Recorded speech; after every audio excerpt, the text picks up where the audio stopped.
오늘의 말씀은 마태복음 19장 23절에서 30절입니다. 제가 봉독하겠습니다. 예수께서 제자들에게 이르시되 내가 진실로 너희에게 이르노니 부자는 천국에 들어가기가 어려우니라. 다시 너희에게 말하노니 낙타가 바늘기로 들어가는 것이 부자가 하나님의 나라에 들어가는 것보다 쉬우니라 하시니 제자들이 듣고 몹시 놀라 이르되 그렇다면 누가 구원을 얻을 수 있으리까?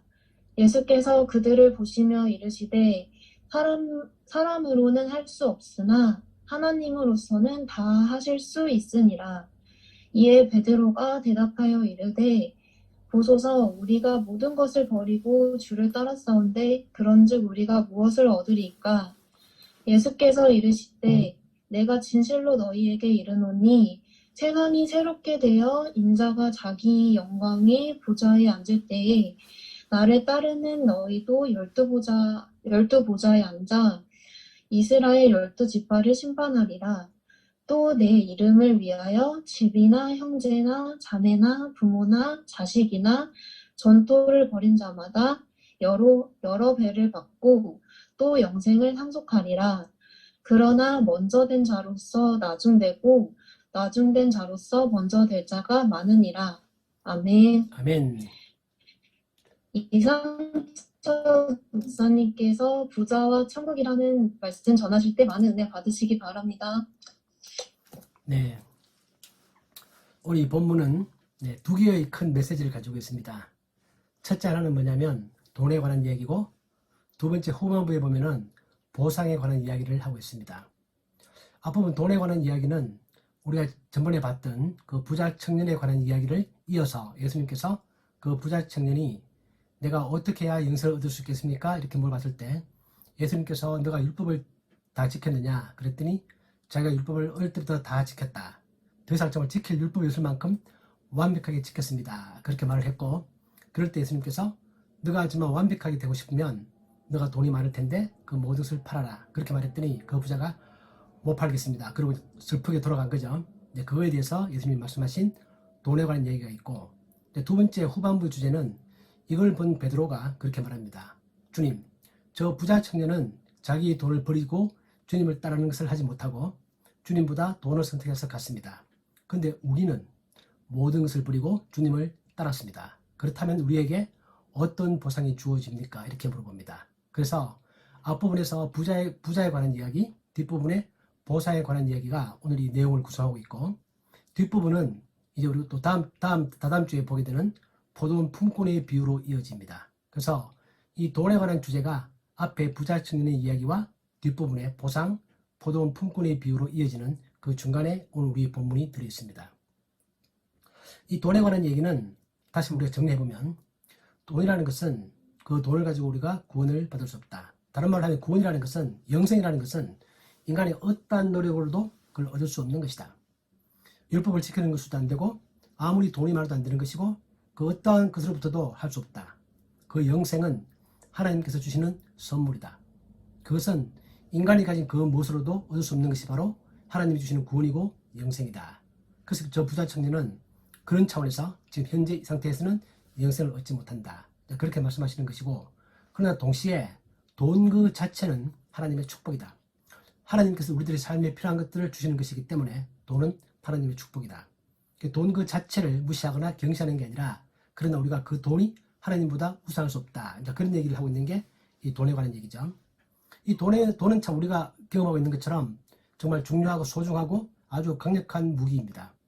우리에서 우크라이나 전쟁 보면 또 그것도 많이 느끼면서 전쟁을 못하지만 주변 국가들이 경제 제재에서 동참을 해서 러시아를 힘들게 만든다. 우리 선교에서 이제 우크라이나를 지원하기 위해서 모금을 한다. 그런 뉴스를 듣고 저 참 좋았습니다. 좋았고 저도 거기에 동참을 할 것입니다. 두 번째 얘기는, 보상에 관한 얘기는, 이처럼 영생이 하나님이 주시는 선물이기 때문에 우리에게 주어지는 영생 역시나 우리가 뭔가 노력한 것에 대한 그 대가가 아니다.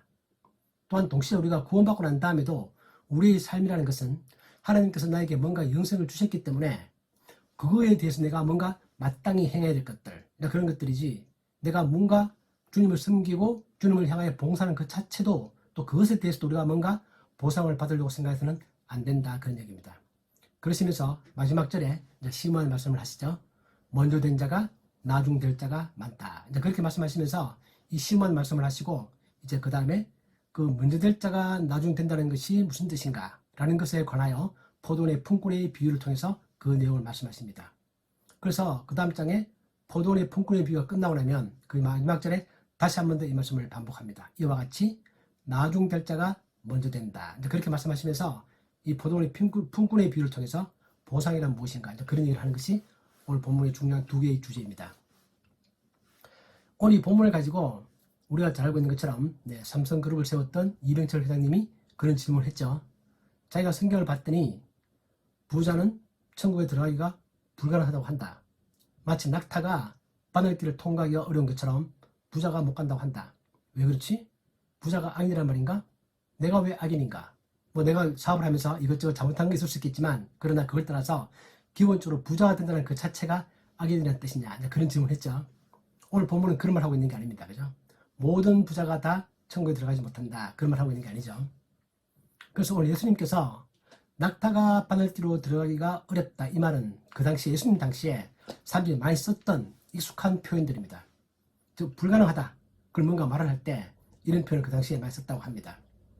또 어떤 그 고대 그 중동 쪽의 책들을 보면 이런 표현도 있답니다. 낙타 대신에 코끼리가 바늘길로 들어가지 못한다. 그런 표현들을 그 당시 사람들이 많이 썼던 거죠.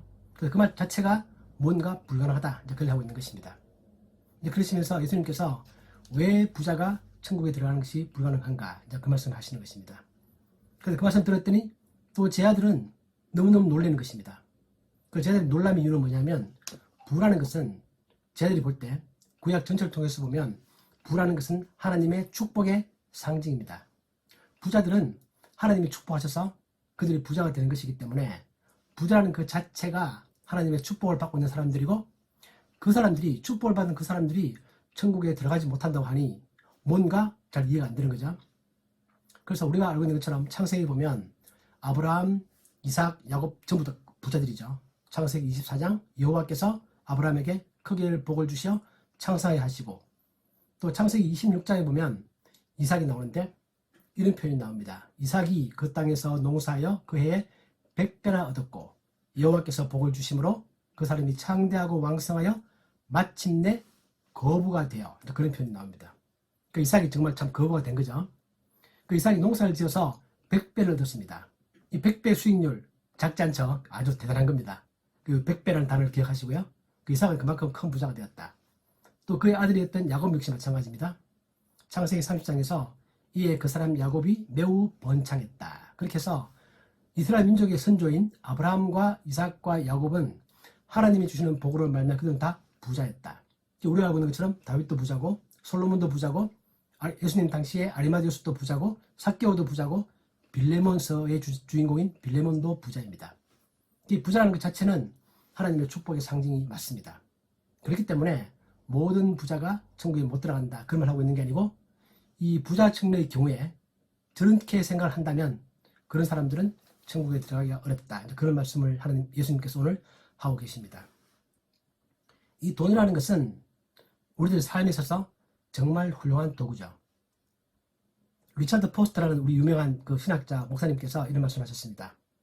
우리가 돈이라는 것은 돈으로 우리가 건강을 살 수는 없다. 그렇죠? 그러나 최고의 의료 서비스는 받을 수 있다. 우리가 돈으로 사랑을 살 수는 없다. 그러나 사랑하는 사람에게 내가 필요한 선물을 사줄 수 있다. 돈으로 우리가 꿈을 살 수는 없다. 그러나 그 꿈을 이루기 위한 그 여정은 돈이 있으면 훨씬 쉽다는 것입니다. 그래서 우리가 참 피부로 느끼는 거죠. 이처럼 돈이라는 것은 엄청나게 유용한 그리고 힘이 센 파워풀한 도구임이 분명합니다. 그러나 또한 동시에 성경에서는 동시에 이런 부자에 대해서 자문에 보면 두 가지 얘기를 합니다. 하나는 뭐냐면 게으른 자에 대한 비판과 또한 반대로 탐욕에 대한 비판을 동시에 하고 있습니다. 게으른 자들에게 자문 우리가 6장에 보면 게으른 자들은 좀 더 자자 좀 더 졸자 그걸 게으르게 살게 되면 그 사람은 아주 가난해진다. 그래서 열심히 자기 손을 돌리고 열심히 노력하는 사람들은 부자가 될 수 있고 그것은 하나님이 주시는 축복이다. 그런 좋은 면도 말하고 있고 또 하나는 탐욕을 부리게 되면 오히려 더 가난해질 수 있다. 그렇게 말하면서 조급한 자는 궁핍함에 이른다. 또 그리고 너무 쉽게 처음에 속히 잡은 사람은 마침내 복이 되지 아니한다. 이런 말들이 잠언 21장과 잠언 20장에 나옵니다. 성경은 부에 대해서 명확하게 양쪽을 다 말하고 있는 거죠. 부라는 것은 너가 반드시 얻어서 누려야 되는 것이다. 부지런하게 살고 열심히 살고 지혜롭게 살면 하나님께서 부를 너에게 주신다. 그리고 그 부는 너에게 굉장히 소중한 것이고 너의 삶에 굉장히 필요한 것이다. 절대로 무시하지 마라. 그렇게 말하면서 그러나 그 부에 대해서 탐욕을 부리거나 그게 집착을 하거나 그럴 경우에는 더 가난해지고 오늘 예수님 말씀에 따르면 그 돈을 가지고 천국에 갈 수가 없는 것이다. 그렇게 그것이 성경의 일관된 메시지입니다. 그렇으면서 우리가 너무나 익히 알고 있는 예수님께서 마태복음 6장에서 한 사람이 두 주인을 섬기지 못한다. 너희가 돈과 재물을, 돈과 하나님을 겸하여 섬길 수 없다. 즉 돈이라는 것은 아주 강력한 도구임에도 불구하고 하나님 밑에 있는 것이다.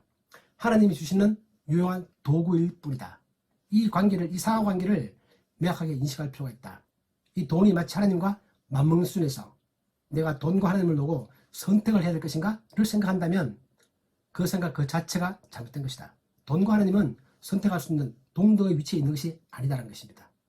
그럼 저 청년은 예수님께서 너가 완벽해지고자 한다면 돈을 다 팔아라 그랬더니 돈을 버리지 못하는 것입니다. 그 청년의 머릿속에는 이 돈과 하나님은 선택해야 될 대상으로 자리 잡고 있는 것입니다. 이것이 바로 탐욕한 자가 부자가 천국에 들어가지 못한다라는 말의 뜻이다. 그리고 예수님께서 그렇게 말씀하시는 거죠. 그래서 베드로가 이 말을 듣고 너무 놀랬죠. 자기들이 볼 때 저 부자처럼 정말 훌륭하고 하나님이 복을 주셔서 부자가 되었는데 천국에 들어가지 못한다니. 그럼 누가 천국에 들어갈 수 있죠? 그렇게 물어보는 것은 당연합니다. 베드로 입장에서는. 그 당시에 구약을 익히 알던 사람들 입장에서는 그런 질문을 하는 것입니다. 그 예수님께서 구원이라는 것은 사람의 힘을 할 수 없지만 하나님은 그것을 하실 수 있다. 예수님 오늘 본문에 그렇게 말하죠. 사람으로는 할 수 없으나 하나님으로서는 다 하실 수 있다. 이 말은 구원은 하나님만이 할 수 있는 일이다. 그 얘기입니다. 같은 내용이 나오는 게 바울이 썼던 로마서 8장 3절에 나옵니다. 로마서 8장 3절에 보면 율법이 육신으로 말미암아 연약하여 할 수 없는 그것은 구원입니다. 율법이 우리의 육신이 연약해서 우리 율법을 지킴으로 해서 구원받지 못하는 율법이 육신으로 말미암아 우리 육신이 연약해서 할 수 없는 그것을 하나님은 하신다. 어떻게 하시는 거죠? 자기들 이 땅에 보내서 그를 십자가에 못 박고 그를 믿는 자에게 영생을 주는 하나님이 할 수 있는 그 방식을 통해서 하나님은 우리들에게 영생을 주신다. 오늘 예수님이 이 말씀과 바울이 로마서 8장 3절의 말은 같이 통하는 그런 말입니다. 그랬더니 베드로가 그런 말을 합니다. 아까 제가 초두에 말씀드렸던 것처럼 저 청년은 주님 자기의 재물을 버리지 못하고 예수님을 따르지 못하는군요. 저희들은 모든 것을 버렸습니다. 우리가 알고 있는 것처럼 마태복음 4장에 보면 예수님께서 베드로를 부를 때, 야고보를 부를 때, 요한을 부를 때 실제 그들은 그물을 버려두고 예수님을 따라갑니다. 그물과 아버지를 버려두고 주님을 따라갑니다. 그들은 모든 것을 버리고 주님을 따랐습니다. 그렇다면 우리에게는 어떤 보상이 주어지겠습니까? 이 베드로의 질문은 참 솔직하고 어떻게 보면 좀 건방져 보이기도 하지만 아주 솔직하고 우리의 마음을 잘 표현하는 그런 정말 참 좋은 질문입니다. 우리들의 마음속에도 은근히 이런 마음들이 들어있죠. 여러분이 세상의 모든 출세와 모든 것을 다 버리고 나는 정말 주님을 향하여 헌신하겠다. 또는 어떤 사람이 나의 모든 현직에서의 화려함을 다 버리고 머리 타고로 내가 선교사를 간다. 주님께서 봉사하는 거죠. 그렇다면 주님께서 나에게 어떠한 보상을 주실까? 이렇게 비록 겉으로 말은 안 한다 할지라도 그 사람 마음속에는 그런 생각이 은근히 자리 잡고 있을 수 있습니다. 그걸 베드로가 노골적으로 다 표현하는 거죠. 그래서 이 베드로의 이런 마음들이 정말 우리의 마음과 좀 비슷합니다. 우리는 이미 주님을 따르기로 결심한 사람이기 때문에 그 부자 청년과는 다르고 오히려 베드로의 마음이 우리의 마음과 더 가까운 것입니다. 그 예수님께서 이게 답을 하십니다. 예수님의 답변은 비록 답변하시는 것처럼 보이지만 사실은 부드럽지만 아주 단호한 질책을 하시는 것과 같다고 성경학자들은 그렇게 표현을 합니다. 그러시면서 정리하면 구원이라는 것은 너희 노력에 대해서 뭔가 하나님이 주시는 보상이 아니다. 너가 모든 걸 버렸기 때문에 그거에 대한 보상을 하나님 주는 게 아니다. 너가 버리든 버리지 않든 상관없이 구원은 하나님의 은혜로 너에게 주어지는 것이다. 또한 너희들도 구원을 받았기 때문에 내가 구원받기 위해서는 또는 내가 그 구원받은 것에 대한 뭔가 내가 보상을 위해서 하나님께 내가 헌신하는 것이 아니다. 구원은 100% 하나님의 은혜로 우리에게 주어지는 것이고 우리는 그것에 정말 감사해서 자발적으로 내 마음 가운데 주님을 사랑하는 마음을 가지고 하는 것이 나의 봉사고 헌신이다. 설령 너가 모든 부린 것에 대해서 보상이 없다 할지라도 없을 수도 있다. 없다 할지라도 너는 정말 순수한 마음에서 하나님을 사랑하는 마음을 가지고 주님을 따라야 한다. 그런 말씀을 아주 은은하게 부드럽게 그렇게 질책하십니다. 그렇지만 또 예수님은 정말 참 좋으신 분이라 보상이 없다 그렇게 말씀하지 않습니다. 그 보상은 분명히 있다. 그렇게 말을 합니다. 오늘 본문에 보면 예수님의 보상은 아주 잘 내용을 보면 우리가 정말 들을까 싶을 정도로 아주 큰 보상을 말씀하십니다. 예수님께서 나중에 영광의 보좌에 앉을 때 너희가 12보좌에 앉을 것이다. 그것은 다시 말하면 뭐냐면 예수님께서 온 우주를 다스릴 때 그 다스리는 거기에 너희들이 동참하게 될 것이다. 또 이렇게 말하면서 또 내 이름을 위하여 집이나 형제나 자매나 부모나 자식이나 전토를 부리면 그것에 여러 배를 받는다. 이 여러 배라는 것은 우리나라 성경 여러 배로 번역되어 있는데 그 원어를 보면은 100배입니다. 100배를 보상하겠다. 그 실제 또 마가복음에도 보면 본문을 같이 다루면서 거기는 100배라고 그렇게 표현합니다. 100배를 주인다. 저 우리가 뭘 버리면 100배를 보상받는다고 한다면 엄청난 투자 수익률이죠. 정말 할만합니다. 그죠? 투자만 놓고 본다면. 예수님께서 두 가지 축복이, 두 가지 보상이 주어진다. 그 첫 번째 보상은 내가 온 우주를 다스릴 때 나의 그 다스림에 너희들이 동참하게 될 것이고 그 동참한다는 얘기는 다스림 그 자체의 의미가 있는 게 아니고 예수님의 활동에 뭔가 우리가 일원이 된다는 뜻입니다. 예수님과 우리가 같은 삶을 살아간다. 그겁니다. 그게 참 놀라운 보상이죠. 또 그러시면서 너가 버린 모든 것에 대해서 100배의 보상을 준다. 그렇게 말씀하십니다. 그런데 100배라는 것은 우리가 볼 때 문자적으로 해석할 수 없죠. 왜냐하면 내가 우리 부모를 버렸습니다. 그럼 예수님께서 나에게 부모 100명을 준다. 그런 말 아니죠. 그렇기 때문에 강조하는 것입니다. 너가 기대하는 것, 너가 버린 것이 아무리 너 딴에 큰 걸 버렸다고 생각하지만 너가 버린 그 작은 것에 비하면 하나님의 보상은 정말 비교 안 될 만큼 100배만큼 클 만큼 굳이 숫자로 표현한다면 100배만큼 이삭이 농사를 지어서 100배의 수확을 얻었던 것처럼 굳이 숫자로 표현한다면 100배지 정말 비교 불가능한 만큼 너에게 보상이 주어진다. 그렇게 말씀하십니다.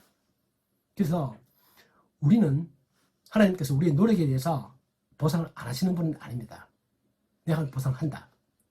그러나 예수님의 마지막 말씀이 중요하죠. 그러나입니다. 그러나 보상을 준다. 그러나 먼저 된 자로서 나중되고 나중된 자로서 먼저 될 자가 많다. 그렇게 의미심장한 말씀을 딱 하시고 이제 그 의미를 다음에 포도의 품꾼을 비유를 통해서 그렇게 말씀하십니다. 그 내용을 요약하면 그 보상이라는 것은 우리가 생각할 때 인간들이 생각하는 보상의 법칙에 맞춰서 우리의 상상 속에서 나타나는 그런 앞과 뒤가 딱 맞는 인과 보응 그런 법칙에 맞춰서 주어지는 그런 보상이 아니다라는 뜻입니다. 그 보상은 우리의 상상과 전혀 다른 종류의 차원도 다르고 내용도 완전히 다른 정말 은혜로운 모든 사람에게 하나님께서 하나님의 주권에 따라서 하나님의 은혜에 따라서 무지무지하게 다양한 방식으로 그 보상이 주어지는 것이다. 그러니까 너가 지금 생각했던 것처럼 뭘 버렸냐? 그게 내가 100배를 주겠다. 집을 버렸으면 집 100개를 주고 부모를 버렸으면 부모 100명을 주고 그런 식의 보상이 아니라는 것입니다. 그 보상은 정말 하나님 은혜 가운데서 우리의 상상을 초월하는 그런 보상이다. 그런데 그 보상의 절대량은 너가 버린 어떤 것보다도 충분히 능가할 만큼 큰 보상이 너에게 주어진다. 이렇게 말씀을 하십니다. 이게 오늘 본문의 내용이죠. 그 본문의 내용을 정리하면서 우리 삶에 적용을 해본다면 우리가 이런 적용을 해볼 수 있습니다. 정말 성경은 이 돈에 대해서 정말 지혜로운 말씀을 많이 합니다. 대표적으로 우리가 알고 있는 것처럼 잠언 30장에서 아구리의 기도가 있죠. 하나님, 나로 하여금 가난하기도 마옵시고 부하기도 마시옵소서. 내가 정말 가난하면 내가 아무리 인기 훌륭하고 믿음이 좋다 할지라도 내 마음 가운데 나의 가난함 때문에 하나님을 원망할 수가 있습니다. 저는 그런 원망하고 싶지 않습니다. 그러기 위해서는 나의 믿음도 좋아야 되겠지만 실제로 내 삶 그 자체에 필요한 만큼의 물질은 있어야 되겠습니다. 그런 걸 하고 있는 것입니다. 솔직한 기도죠. 또한 동시에 그러나 내가 지나치게 부해져서 부가 내 삶의 모든 것이 되는 그런 삶 살고 싶지 않습니다. 그렇기 때문에 정말 적당한 만큼 내가 다룰 수 있을 만큼 내가 누릴 수 있을 만큼 적절한 수준의 그런 돈을 저에게 주십시오. 그렇게 아고리 그런 기도를 했고 이제 이 제목을 가지고 쓰여진 책이 있죠. 아주 참 좋은 책입니다. 책 제목 자체가 가난하게도 마옵시고 부하게도 마옵소서라는 책인데요. 크레이그 블룸버그라는 신학자가, 아주 좋은 신학자가 쓰신 책입니다. 정말 참 읽어볼 만한 책입니다. 아주 강추드립니다. 네, 그런 책이 하나 있고, 또 하나는 우리가 세상에서 많이 보는 책들인데요. 돈 뜨겁게 사랑하고 차갑게 다루어라, 그런 책이 있습니다. 그 이제 앙드레 코스토랄이라고 유럽의 전설적 투자자였던 그 사람이 마지막에 자기 죽기 전에 마지막에 자기 모든 투자 생활을 정리하면서 일종의 철학서 비슷하게 쓴 책입니다. 그분이 그 책을 다 쓰고 서문을 못 쓰고 본문만 쓰고 돌아가신 그 책인데 아주 옛날 책 아닙니다. 1999년에 그분이 돌아가셨기 때문에 2000년에 출판된 책인데 아주 내용이 좋습니다. 쉽고 간단하면서도. 근데 그분이 하고 싶은 얘기는 뭐냐면 돈을 뜨겁게 사랑해라. 돈은 너희 삶에 정말 중요한 것이다. 왜 중요하냐? 너희 삶에 돈은 자유를 준다. 내가 무언가 매이지 않고 내가 탐욕에도 매이지 않겠지만 불의한 자에게 내가 매이지도 않고 내가 살고 싶은 나의 삶을 살 수 있도록 해주는 것은 너의 돈이다. 그 돈은 너에게 자유를 준다. 그런 의미에서 돈을 뜨겁게 사랑해라. 그렇게 말하지만 동시에 그 돈은 차갑게 다루어야 한다. 결코 너가 돈에 끌려가서는 안 된다.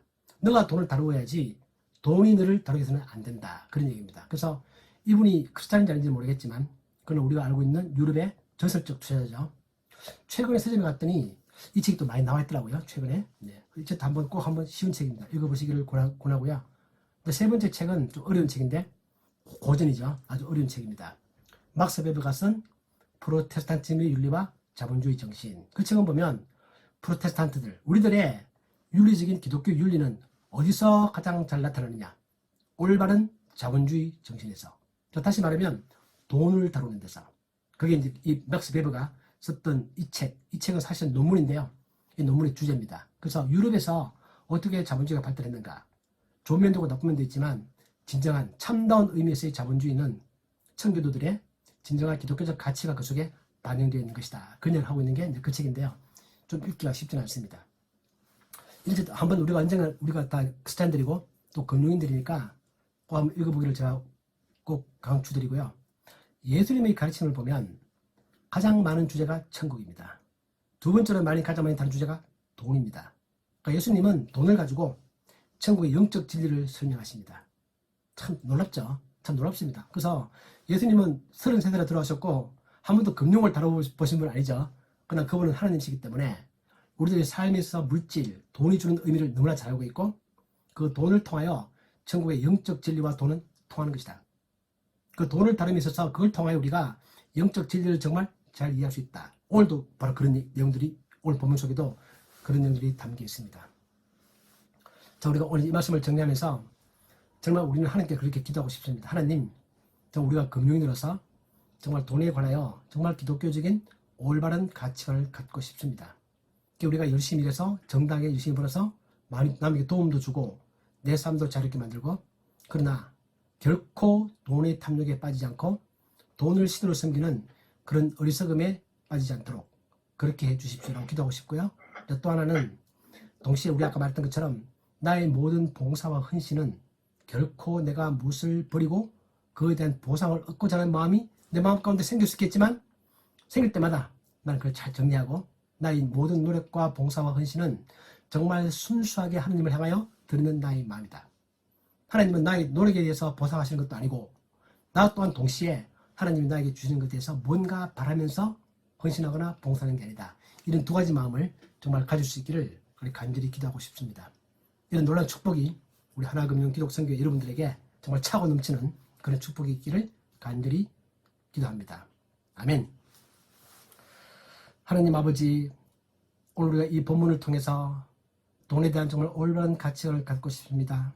돈을 무시하지도 않고 또한 동시에 돈의 탐욕에 빠지지 않고 그러한 삶을 살아갈 수 있는 저희들이 되게 하시고, 이 부자 청년이 아니라 또한 베드로처럼 뭔가 보상을 바라고 따라가는 것이 아니라 하나님께서 우리에게 놀라운 은혜로 축복으로 우리에게 영생을 주셨고, 우린 정말 하나님을 사랑하는 마음을 가지고 사랑하는 사람을 위하여 내가 무엇을 하는 것처럼 그러한 순수한 마음을 가지고 주님께 봉사하며 주님을 사랑하는 그러한 삶을 살아갈 수 있도록 축복하시고 인도하여 주시옵소서.